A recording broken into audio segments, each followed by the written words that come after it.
All right, we're marking them now, guys. Good morning, guys. Welcome aboard the 29 Freeman. We have the demo boat here for a week in Islamorada. We're doing our first ever demo day at Bud and Mary's this coming Saturday. And then this boat will be at the Palm Beach Boat Show coming up the following week, which this video will probably be out right at the end of that boat show, I imagine. We're catching live bait right now. We're on the bait patch, and it is very busy here. It's spring break. The marina's booming. A lot of boats fishing. We forgot the squid this morning, but Sarah called Uncle Scott, and he saved the day. He gave us a box of squid, and that'll be for deep dropping later. But first, we want to catch some more live bait. He also gave us a scoop of live pilchers too. But we've been to Beacon and pretty steady ourselves. We're gonna hit a wreck, so we can't catch a big blackfin tuna, and then hopefully head offshore, deep drop, and maybe try to catch some more tuna, and maybe a queen snap or something like that too. So we'll see what happens. Yeah, you can save him. We'll put him in there for bait just in case. I like the setup. Twin 350 Yamahas, Garmin electronics, marking the pilchers really good. You can see him on the sonar here. Frank's here, Reed, Rob, Sarah, Lynn's behind the camera, and myself. So enjoy the ride. We'll see you guys out there soon. Oh, that was perfect. That was the one. Frank, that was the one we wanted. He lost. That could have been the one. I was gonna cut it all off. Reed had a little backlash there. Oh, He was getting nervous. We got fresh line on the new Carnage rod, a Penn 7500 spin fisher. Putting some 30-pound fluorocarbon there for leader. Little 2.0 Mustad J hook, and the live pilchers will be going out here momentarily. So we've got two pilchers on top, and this one's going down on the bottom. We're right around a wreck here, but a nice frisky pilcher there.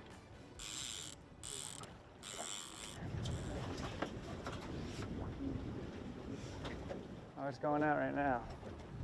The Nick stick is being deployed. I have got a fish on finally. They have left me up to it. Slow on top, no service bites. Sarah did have what she believes was a bite on the bottom rod. Oh boy, mine's getting bigger. This fish got some size to him. I forgot the gaff too. So we forgot the dip net, we forgot squid, we forgot ballyhoo, but we got a few other things. But I did forget a gaff. Basically, if you go on a new boat and you don't have anything, it's a lot of stuff to get ready to remember. All the different tackle, all your hooks, all your sinkers, your nets. At least we got good people and good times. And we have the Lucky Lime Lager, according to Frank. So we're gonna see if it's true. Jacks are fun to catch, but I don't really want a jack, so here we go. We got the leader. I hope it's a big mutton. Hopefully he's floating up. Feels like he's floating up. We've got color. You guys, I think we've got dinner. I think it's a big mutton. Nice one. There we go. We tried the other day for 4 hours, didn't catch any. But that one right there is a beauty. Deep water mutton, puff full of air. Really good, you guys. We have broken the 29 Freeman here.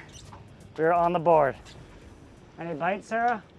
Snapper bite, crushed the bait. The hook doubled back, unfortunately, when he bit it inside of him, but missing all the scales there and crushed them.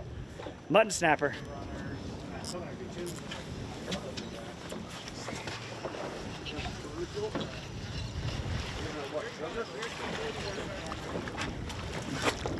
On the next stick. Crab bait, crab bait. What a runner. Attaboy.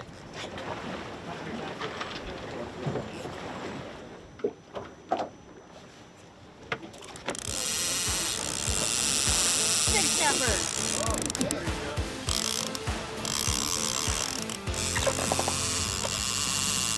Let's go. On the next stick. I'd like to see you net it with that. I'm not saying you're gonna net it, but you can at least get it underneath it if it's not hooked well. Let's see if we can get this fish now. Oh no! Did it get off? Maybe he got off right there. Sucked. Broke off? Or? Yeah, it was a big mutton. Yeah, hook's still there. Can you open it? So there's no chance that thing floats up? There's a slim chance. Sarah, it's the bad. Hey! It's the bad luck logger. Get him, Sarah. Jack? I don't know. It got me as soon as I was down there. I need this crab bait. I'm gonna grab the net. Hold on. This is life or death. Get a beer. Rhea, don't jinx her again. Yeah, Frank, don't jinx her again. That was not my fault. Frank's the one that made me open it before we caught it. Oh, giant blue runner. That's a trophy-sized blue runner. Yeah. Yeah, big blue runner. Dude, that's a trophy right there. On the wall. Must have been the Lucky Lime Lager. It was the Lucky Lime Lager. We're getting ready to leave to head offshore. It's getting beautiful. And just look back there, and the rod doubled over, hammered it, but he came off. A little bounce of that north wind, a little swell, but a little squiddly diddly skirt. See if we can't catch a tuna or two. There's a few boats here. The humps are really popular off the Florida Keys, but a little sashimi appetizer. And then after that, we're gonna run out a little further and do some deep dropping for some bottom fish. We didn't get a bite on the squid skirt, so we threw out the little last minute jig, and Reed is hooked up on the Nick stick. Now he was saying I just made quite the impression of his wife, but I don't know what he's gonna say after that, so let's see if it makes it for the cut. How did I impress her, or make this impression? Well, you announced that you were giving up sweets in an effort to, be diligent about your body, and then I saw you go shirtless at the sandbar, and she seemed pretty impressed. Not gonna lie. Yeah, but I can't cook like you. Yeah, well, my Nick stick is also a lot bigger than yours. Oh yeah, sushi appetizer if it makes sense. Ooh, we saw you, wasn't happy. Reed, is that your first fish on the Nick stick? First fish on the Nick stick. There you go. We'll be talking about it this day till you die. Swing him in, everybody. Good job. Oh, that's a nice one. Oh yeah, on Little the Nick blackfin stick. tuna. Tender and juicy. He will be an appetizer, no doubt. Let's see if we can't catch one or two more. Got him on! Reed is hooked up again. $17 for a bowl of fruit there from Publix. Didn't you bring one on the boat? I I brought bought a that. whole, oh, Oh! The unlucky lime lager. Make us proud, Reed. Represent Pearl Street Market. One shot in the boat. There you go. Another tuna appetizer. We've got an appetizer covered now. Beach Haven, New Jersey. If y'all have ever heard of Pearl Street Market or eaten there, drop a thumbs up or leave a comment. That's Reed's place, and it's got a great reputation. Come visit us anytime. Come visit them. Come say Nick sent you, and what we give them? Everything for free? Oh yeah. Okay, never mind the free part, but go chop in and see them. They got a great restaurant. We're going down to deep drop. Got some squid on here for bait. These are the new Fathom Electrics. We put line on them the other day.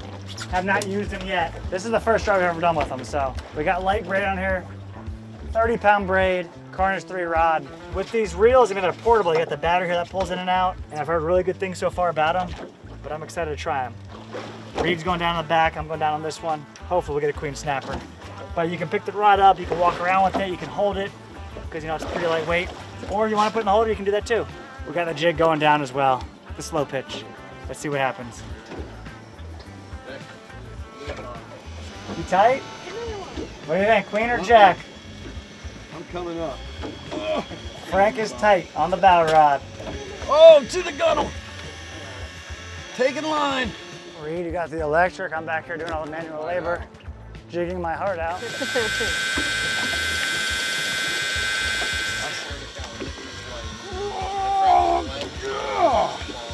So if you look here at the Garmin, we hooked this fish deep, but he's coming up here. You can see him coming up with his water column, and he's right here now about 140 feet. I think it's a big jack, but it will be the first fish in the new Fathom Electric, so we'll see what happens. But you can see him coming up here, almost 100 feet now. That's floating up there, it's coming on up. Get the gaff. Wait, we forgot it. We've got color, it looks like a big AJ, I think. It's silver, some sort of big jack. Makes him smoke fish dip, that's for sure. Here he comes. And with this reel too, you also have the hand crank option. So Franker's turning the handle the last little 10 feet. That's a nice one. Oh, a shark nipped him too. Okay, so this is what happened actually. Frank had a smaller jack on and the big jack ate it. So Frank had that little jack on there and then the big jack ate it. This is so chafed up from like a shark trying to eat it, it feels like. One jack turned into two jacks. Franker knows jacks. Aboard the 29 Freeman there, but yeah, there were sharks chasing them and grabbing them too. You can see the teeth marks on the other side of them, plus on this side. You can see some of these shark teeth there and there.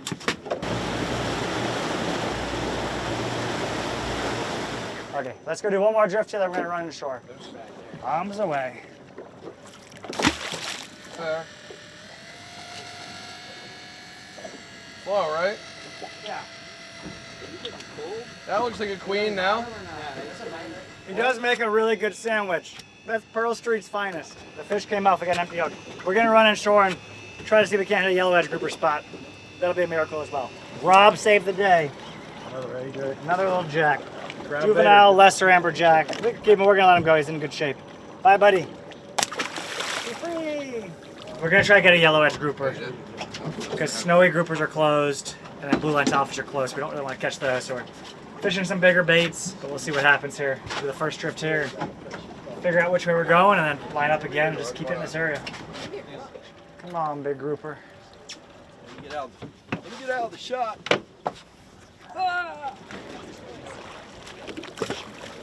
Down we go. Easy, Frank, easy. Don't break them off. Get him, Frank. Frank, easy. Lift up. That's a big grouper, Frank. Bottom out. Frank went nuts. We thought it had a big grouper, all screaming, yelling. We think it's bottom. What do you think? Really? Bottom or grouper? Grouper, yeah. Don't break them off, Frank. Don't break them off. Big grouper. Is it bottom? Okay. Let me see it for a second. I was excited. So was I. We're going to free spoil it so we can jiggle the jig out. It's bottom. Every time we go slow pitch jigging with these big jigs, we snag bottom. Oh my God. Oh yeah, we tight on the bottom. These things are hard to get out of there. We're still fishing, it came out of the bottom. I thought Frank had on a 25-pound yellow edge. That's him. That's a grouper bite right there. Dude, we're tight. That's probably him. Someone's got to take care of business around Fingers crossed he stays on there. We're trying to break in the new Penn Fathom with a yellow edge grouper. I hope it is. Line, That yeah. much? Oh yeah. Did shark eat him or something? We're gonna lose him now. I'm down to 635. A shark ate him or something then. What? A shark must have ate him. Yeah, because that ain't grouper ain't going back down. We had him up to 520 feet. You got the counter in there. Now we've lost 120 feet of line. I hate to say it, but I think a shark ate him. That was the one we wanted too. Sharks, too many of them. So we had the right one on him. 99% sure.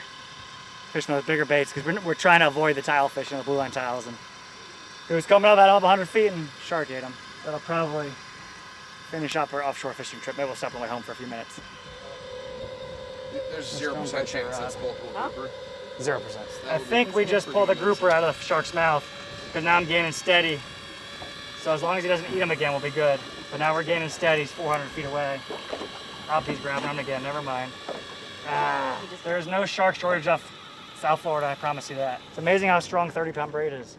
The reel is turned back on, so it overheated, but it's got a safety stop, so it turned off automatically, which is good so we don't burn it up, but we're at 500 still. So we're gonna turn this off, adjust our preset.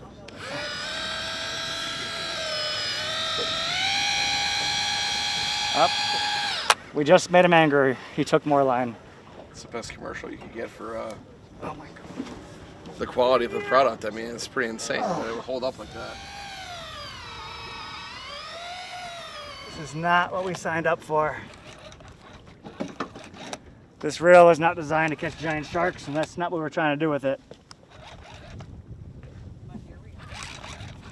And we have overheated it, but it has the handle. We've got color, guys. Big shark, about 40 feet down.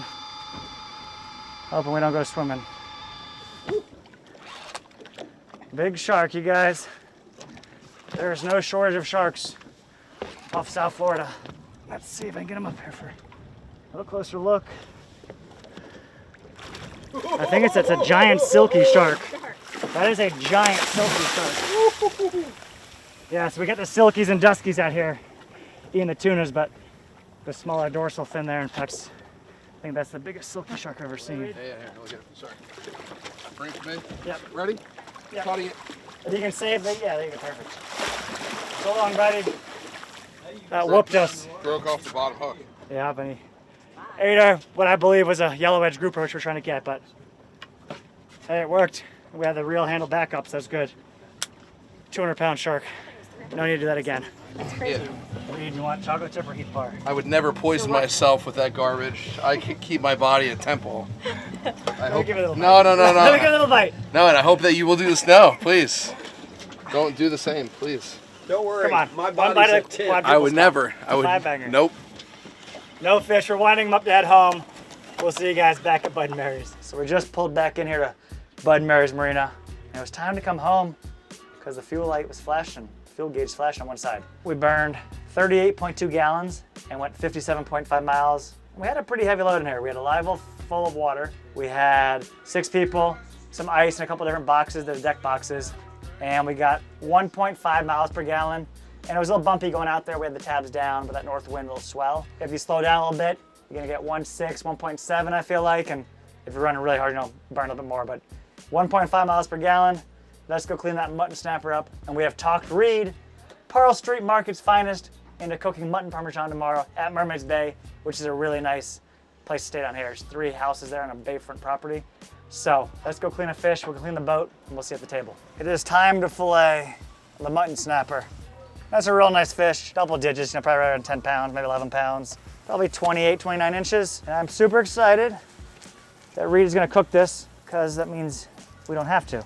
And he's a good cook. So we kind of cut the gills there to bleed them out as well. And a lot of people don't bleed out snappers. You don't have to. I mean, I know it looks and probably lasts a lot longer when you bleed out fish, but I do recommend it. And they got really bad dorsal spines here, so if you're ever cleaning a mutton, be careful of those spines, because that spine goes in your finger there. They will hurt you, and you can see those things right there. So a longer knife is good. This blade's a little long, so it's not as stiff as I would like, but at least it's safer when you're cutting a fillet off so you don't get spined with those dorsals there. Just like everything else, take your time, right down his backbone, long strokes of the knife, and you eventually got to go over the rib cage, and either you can cut through the pin bones, or you kind of go over top of them. And that head will be really good. We'll save this for our buddies here.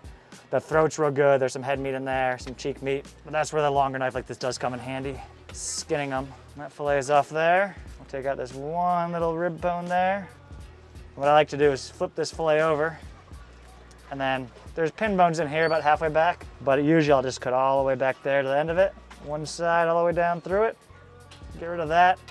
Less bloodline, less bones, and that is beautiful mutton snapper, and he's gonna be Parmesan, courtesy of Reed from Pearl Street Market. We'll see you back at the house. Welcome back to the kitchen. We're here with Reed. He's gonna chef it up. We're at Mermaid's Bay, which is an awesome place down here in the Keys. The kids love it here, right? Yeah, they love it. It's an incredible spot.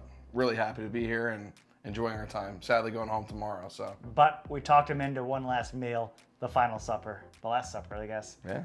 We got mutton snapper. You guys caught a few mangrove snappers off the dock. How are we gonna prepare it? So we were talking about it the other day. We both wanted to try fish parm, basically. So we're gonna give it a shot and see how it goes. All right, you guys. Reed's gonna walk us through that. Pearl Street Market representing. Stay tuned. The biggest thing I think when it comes to breading items is obviously making sure that you have the ingredients that you need. So you need the fish, obviously, or chicken, whatever protein you're working with. You need flour, you need egg, and you need breadcrumbs. For me, I like using a seasoned breadcrumb, something with a little bit of cheese in it. I'm using this brand right here. It's breadcrumbs, Italian seasoning. I really like it. It works well. And then the other important thing is I really like seasoning the flour for the fish, because I think that at the end of the day, you want to have seasoning on all levels. Obviously acknowledging the fact that some of these pieces are thicker and are going to cook a lot differently than others. So this is part of the mutton snapper that we caught, and this is a piece of the mangrove snapper that we caught. So I'm going to start by putting those in the flour. And I always like to use one hand for the dry ingredients and then one hand for the wet ingredients. That way it makes breading items a little bit easier. Shake off the excess flour, put this into the egg, and this will be my wet hand now. Kind of just toss it in there and then let it drain off. And then I'll use my dry hand again to put that back in the breadcrumbs. I like to kind of scoop the breadcrumbs on top of the fish like that so that it's covered. And then I'll actually press it down with my hand to try and make sure that all of the breadcrumbs get kind of pressed into the fish. That way you get a good coating. And when you go to fry it, all of the surfaces are, you know, pretty evenly covered. And then what you're gonna end up with is a very nicely coated piece of fish like that. That's gonna go into a shallow pan with some olive oil. We're gonna get that golden brown, and then we're gonna turn it into fish parm. Nick was making fun of me. We've been catching a lot of the mangrove snapper off the dock, and I was telling him how I kept getting bit off by a fish over and over again for 3 days. So it turned out to be the story of a fish challenging a fisherman. Every day I would call my friends at the end of the day, and we would talk about how we were gonna catch this dock monster that lived under the dock here at Mermaid Bay. And it's funny because on the 4th night, I was actually able to use a little bit of a stronger leader and hook and actually catch like a 5-pound mutton snapper. And I cut it open, and then the thing had 3 hooks in its stomach. So it was finally a story of victory at the end, but it was a pretty funny little challenge here while we were here at Mermaid's Bay. All right, so the next thing we're gonna do now that we have the fish breaded is we're gonna set up the shallow pan with a little bit of oil.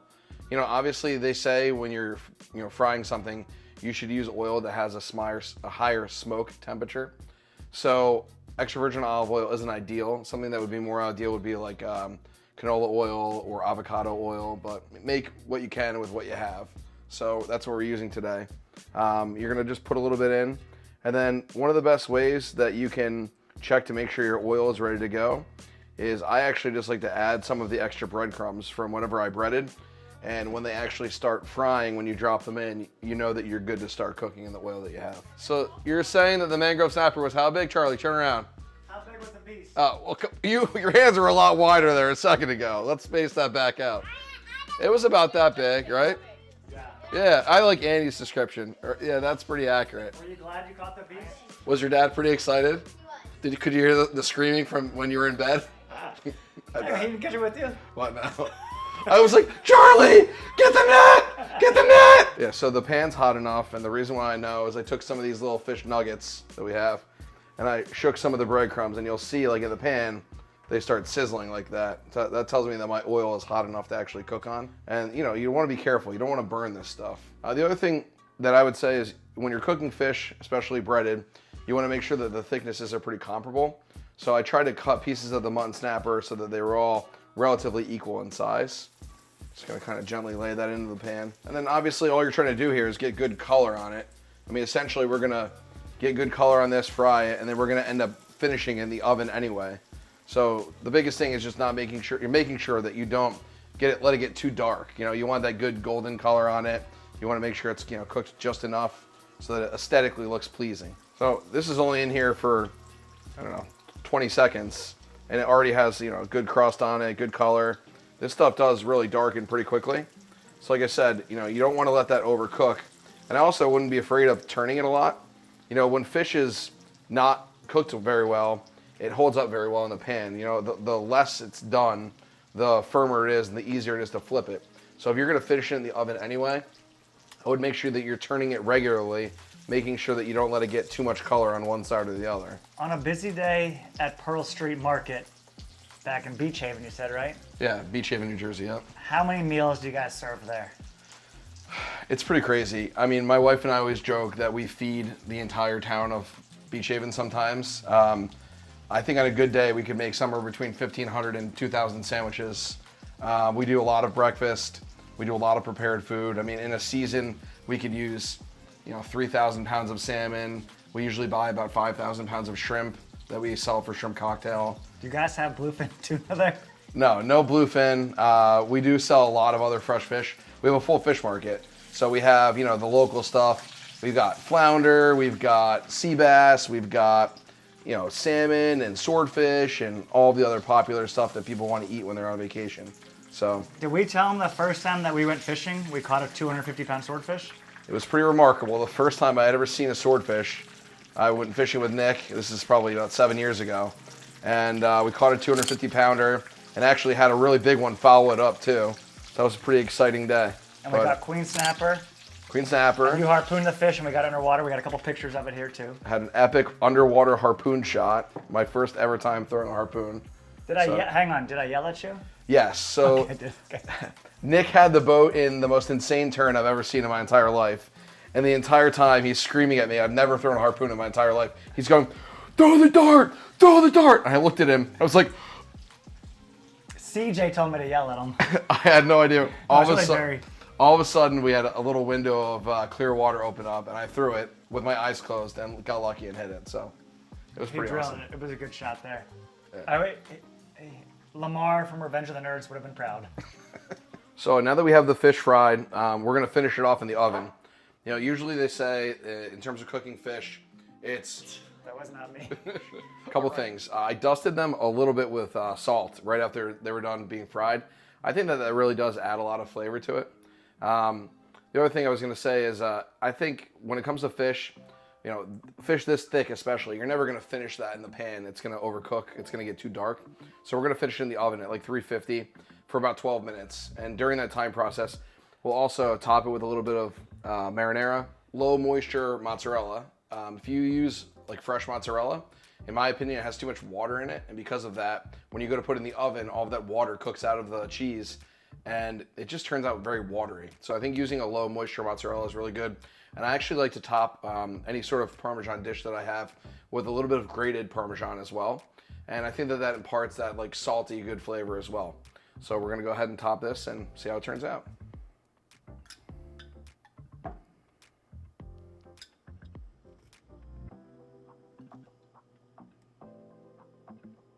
This is, like I said, just kind of dusting it with fresh grated Parmesan cheese. And like I said, when you finish it in the oven, you're gonna get a lot more color on that cheese, and this is gonna add a lot of salty aspects to the dish. To me, it's the best way to kind of top it off. So now it's time to go in the oven. You got the mutton snapper looking good. It's thick because it was a nice fish. We're gonna finish in the oven, 350 for about 12 minutes. So anyway, the fish is ready to come out of the oven now. It's been in for hopefully just long enough. Cheese looks perfect. Grab it out. Looking good, I like it. So this is it, Landon. We've got a little bit of red wine to go with the dinner. Got a little bit of mutton Parmesan, courtesy of the Stanczyk family. Obviously, we had an awesome day on the water with those guys, and to be able to prepare a meal for them to end the trip is the least I could do. They were very generous hosts, and we've had a hell of a time here in Islamorada. Hope we'll get back here pretty soon. This looks really good. Now you guys know why I asked him to cook for us. We were trying to eat earlier in the week, it didn't work out. It was your birthday the other day, right? Yes. Happy belated birthday. Thank you. How are the nuggies? You guys like it? Is it good? Charlie, one more time. How big was this snapper, the beast? Do you think you're eating them now or no? I think this one. That could be. No. Claire, do you No. like it? Is it yummy? This one and Annie, I think Annie's got to figure it Annie's out. That's gotta how figure big it it out. was. Yep, about that big. She's her daddy's girl. Reed didn't take a picture of the fish. But if he says he caught it, I believe him. I equate it to the beast from the sand. We've been referring to it as the beast from the Sandlot. I mean, the thing was the most aggressive bite every day. And like I said, all of a sudden you'd see your bobber at the surface and it would go funk, and all of a sudden you'd be broken off in 2 seconds. And like I said, to catch it after the third day of failure, it's one of my most glowing moments. There you go. It made my trip. Let's put it that way. I'm glad you did that. I mean, Jocelyn, we're sorry that the beast no longer swims here, but he's gonna eat good. All right, let's try this. Can't wait. Looks awesome. We thought the flowers were for us, but Yes. it's for the birthday flowers.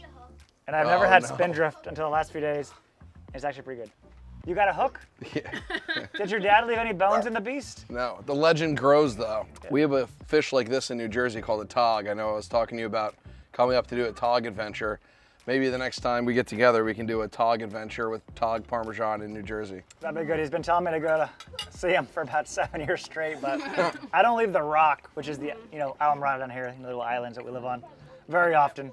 I would never. But if he's gonna cook a few like this, maybe I'll do it. It is delicious. Good job, Reed. Yeah, what do you it's think? pretty You like good, the way huh? it turned out? Yeah. Is that I the think first it's time good. you've had mutton parm? No, I mean, fish Parmesan, no. Never had it. I've had it before. Good job, Reed. Putting up with you on the boat for the Yeah, last I couple heard days come is on. all worth it. After we skunked you the first day, we had to make up for it and at least catch dinner. Well, we caught that exotic tilefish. favorite day. We'd have the exotic. Reed on the boat is entertaining. He's funny. He'll tell stories. So even if it's a slow day of fishing, you're welcome to come any day with I us. appreciate And he that. helps clean up. He makes his sandwiches. Oh, very helpful. Good boating partner. Yeah. Well, I've taken enough people fishing on my boat to know what's incredibly annoying. You know what I mean? It's like my friends at the end of a fishing trip will be like, "All right, so it was a great day today. Yeah, I'll see you later." And I'm like, "Okay, so let me go ahead and clean the entire boat now, bring all this stuff back to my house." All right, you guys, that's gonna wrap it up. Thank you, Reed, so much. You killed it. Pearl Street Market in the house. We're gonna have a beautiful sunset here at Mermaid's Bay in Islamorada. If you guys wanna check out one of the new Freemans, shoot me a message. We'll be at the Palm Beach Boat Show, like I said, but I think this video will be out probably after we're there. So if we saw you there, thanks for coming. And if you guys want to order Freeman, let me know. If you guys want any Nick sticks or any clothing, some STANZ gear, head to the website, stanzfishing.com, and we'll see you in the next one.